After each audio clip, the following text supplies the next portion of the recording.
Kemudian tidak dibolehkan memberikan bagian dari kurban sebagai imbalan untuk upah. Ini sepakat ulama. Dalam penyelenggaraan penyembelihannya, baik kepada pekerja termasuk panitia.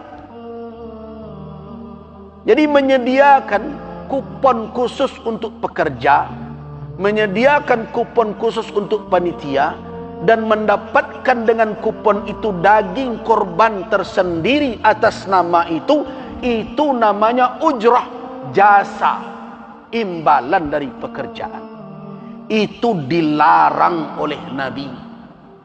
Seluruh mazhab mengatakan terlarang. Ambo heran, kini ada orang nan anggan mengarajuan itu, ndak amuh. Dengan berbagai alasan, la tabiaso disiko. Mana yang lebih tinggi? Petunjuk Rasul dibandingkan kebiasaan awak. Rasulullah sallallahu alaihi wasallam naha, melarangnya. Di dalam hadis sahih dalam riwayat Imam Muslim dari Ali bin Abi Talib radhiyallahu anhu, amarani Rasulullah sallallahu alaihi wasallam an aquma ala butnihi. Aku diperintahkan oleh Rasul untuk mengurus unta beliau. Wa amarani, bahasanya celik, dan memerintahkanku, Nabi memerintahkanku, an aqsima luhumaha, untuk membagi dagingnya, wa juludaha, kulitnya, wa ajillataha, dan hiasan punggungnya. Jadi untuk korban tu biasanya diselimuti pakai kulit binatang pula, sehingga gagah bentukan. Disiarkan seperti itu. Ajo kulit pelampuk punggungnya tu harus dibagi pula tu. Perintah Nabi kepada Ali. Dan memerintahkan pula Nabi, perintah Nabi berikutnya, wa alla u'tiyal jazzara. Dan Nabi memerintahkan jangan saya berikan tukang jagal. Itu pekerja tadi. Minha syai'an, sedikit pun dari kurban itu, fi jizaratiha, dalam penyembelihan pengelolaannya itu. Wa qala, dan Nabi berkata, nahnu nu'tihi min indina, kami membayar dari kami agihkan dari kami, jadi itu agihkan. Di malai ragunya tu. Anak-anaknya kadang-kadang babawa istilah-istilah lain. Indak bu ya, kau gotong royong saja kau. Jadilah kau yo gotong royong. Kalau ndak dapat bah, ndak dapat tu singguang wak. Tu dak gotong royong namanya tu. Kalau ado mendapat dek karena itu ujrah namanya tu. Terserahlah wak agih nama macam-macam. Kadang nama tu untuk mailak dari petunjuk Nabi. Wajar ndak itu umat Nabi Muhammad begitu? Oh ndak, kami sukarela saja. Kalau ndak diagi pak, ndak mau dah. Tu ndak sukarela namanya tu. Kalau ndak sukarela tu diagi, ndak diagi, ndak perlu liwat dah. Tapi ini kupon kau khusus kau untuk pekerja, kau untuk panitia. Mana kau mendapatnya? Karenanya pekerja. Boleh ndak awak dan ndak bekerja dapat kupon itu? Oh ndak bisa. Nah itu namanya ujrah. Kama saya kadialih, kama saya kadiputar lalai.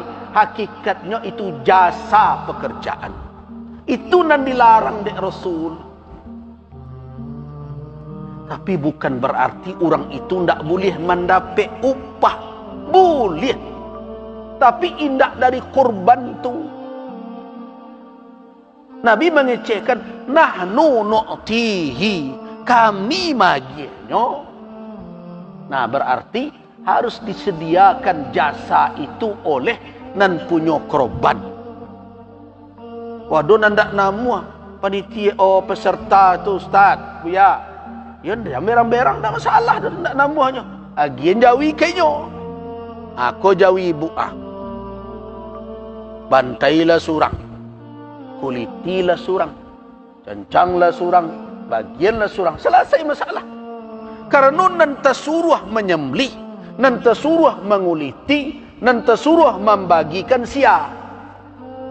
orang yang berkorban, bukan panitia. Panitia itu menjalankan berdasarkan amanah, berbentuk perwakilan. Kalau tidak namanya menanggung itu, berarti tidak bisa diterima perwakilannya. Jadi kadang-kadang awak tidak mempedomani petunjuk itu. Bakarih juga cara awak dengan berbagai alasan. Mana kau tidak sami'na wa ata'na sejauh? Nah, berikan jasa orang yang bekerja tadi. Lebihkan 1.000, 200.000 per orang, lah dapat berapa? Sudah hampir ratus. 100.000 saja lah 700.000 siku jawi. Berikanlah agak 300.000, 400.000. Berorang bisa pembeli minyak dan berbagai macam.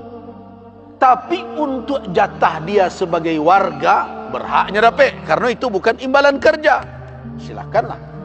Sebagai warganya berhak dapat kupon biasa, silakan. Tapi atas nama pekerjaan dia tidak boleh menerima dari kurban itu. Termasuk kulitnya. Nah ada juga nak bakare. Oh kami nak iyo jo dagiang. Boleh. Ada caranya. Lebihkanlah. Kadang kurban di tempat itu sampai 10 ekor bagai. Kadang lebih 10 ekor. Kalau dilebihkan 100.000 surang untuk pekerja, seekor jawi berapa? 700. Kalau ada 10 berapa? 7 juta. Nah 7 juta tu balian jawi siku. Kan dapat jawi siku lagi. Tak perlu lo bersyarat umur dia tu. Karena nyo ndak untuk korban dah. Nah, sapi nan di Bali, jawi nan di Bali untuk pekerja tadi, bantai lo ketika itu. Nah, jadikan daging itu untuk upah. Tapi awak selamat dari larangan Nabi. Baitu bertakwa dalam beribadah. Berusaha untuk sam'an wa ta'atan. Itu takwa. Tapi kalau indah juga lah berbagai cara ditunjukkan, berarti kebangkangan kepada petunjuk syariat dan ada dalam diri itu. Boleh nak jawi ko solusinya. Bali lah jawi itu. Jo pitih upah kuah nalah disediakan peserta. 10 ekor jawi siko. Satu sapi 700.000. Karena lah dilabih 100 orang kan 7 orang. Kali 10 lah 7 juta. Balianlah jawi ga 4 juta kan cukup gadang jawi. Sembelih ketika itu. Daging dan jawi itu pakai untuk upah. Anda terlanggar larangan Nabi SAW. Nah kemudian bagaimana dengan kulit? Kulit dilarang dijual oleh peserta kurban dan panitia. Kenapa? Karena panitia tu wakil peserta. Kalau panitia nak menjual, sama jo peserta nak menjual. Nah, kenapa begitu? Wakil itu bertindak atas nama yang mewakilkan. Sama jo orang mewakilkan nikah. Kalau ada orang ke menikah, diwakilkan misalnya ke seseorang. Akhirnya, diko ijab kabul, aku terima menikahi anak bapa. Mewakili kawan nambo sianu dengan maharnya sekian tunai. Kamu itu kan? Sianu menikah. Orang nama salam tu kah? Atau kawan yang diwakil? Kawan yang diwakil jadi bawa lebih ni orang. Kau tindakan wakil, tindakan nama wakilkan. Jadi kalau panitia nak menjual, sianu menjual sebenarnya?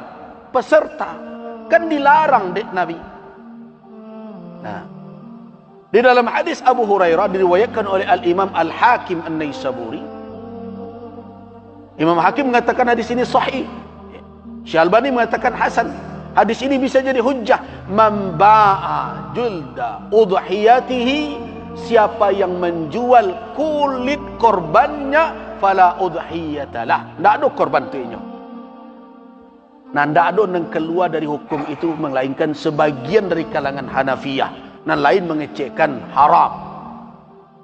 Aman kawak pacik. Tentu lebih kuat hukum dan mengecekkan dilarang. Tapi bajak kulit ko caranya. Nah, sederhana. Agihkan ke fuqara dan masakin. Yo mengapa magianyo dicancang? Menga dicancang? Agi secik-cik kenyo. Pilih orang fakir miskin nan mungkin yo samo dapet jonalin 1,5 kilo atau 2 kilo atau 1 kilo, tetapi keluarganya jauh lebih besar, kondisi lebih parah. Nah, agi kuah kulit Jawi. Nyo tanyo, kamanga de ambo dak pandai memolahnya depak panitia. Nantilah kok tiba orang membeli jual dia awak. Orang yang menerima tidak dilarang menjual. Asalahnya kan masalahnya ndak buntu sadonya tu. Cuma kadang perangai panitia ku ada ndak ka diatur-atur. Itu masalahnya. Itu masalahnya. Berarti ketundukan kepada petunjuk syariat ndak ada. Supaya lebih aman jalannya. Sudahlah, terima orang kau mari pak berapa orang? Aku kulit 10 pas 10 orang ambil cek seorang. Kau kami tu ada orang kembali kulit dah pak lah beretongnya dah sarah repak lah sinan. Kalau itu dilakukan melanggar tak? Tak ada melanggar. Kenapa? Karena orang sudah menerima berhak untuk menjual. Anak hebat bana kini kulit ko dijawi jo lagi ala dijual jo orang.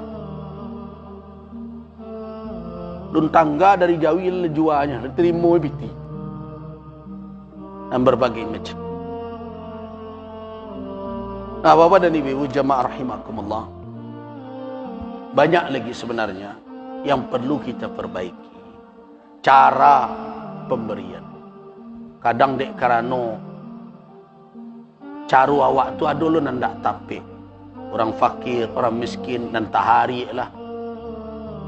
Nanti lecehkan orang diarok kadang-kadang berdasaknya, basasaknya.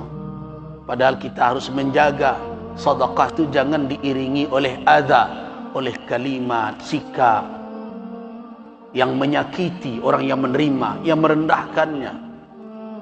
Karena itu setiap tahun usahakanlah memperbaiki supaya ibadah awak itu tagak di atas ketakwaan. Itulah pesan nombor. Saya cukupkan sampai di situ.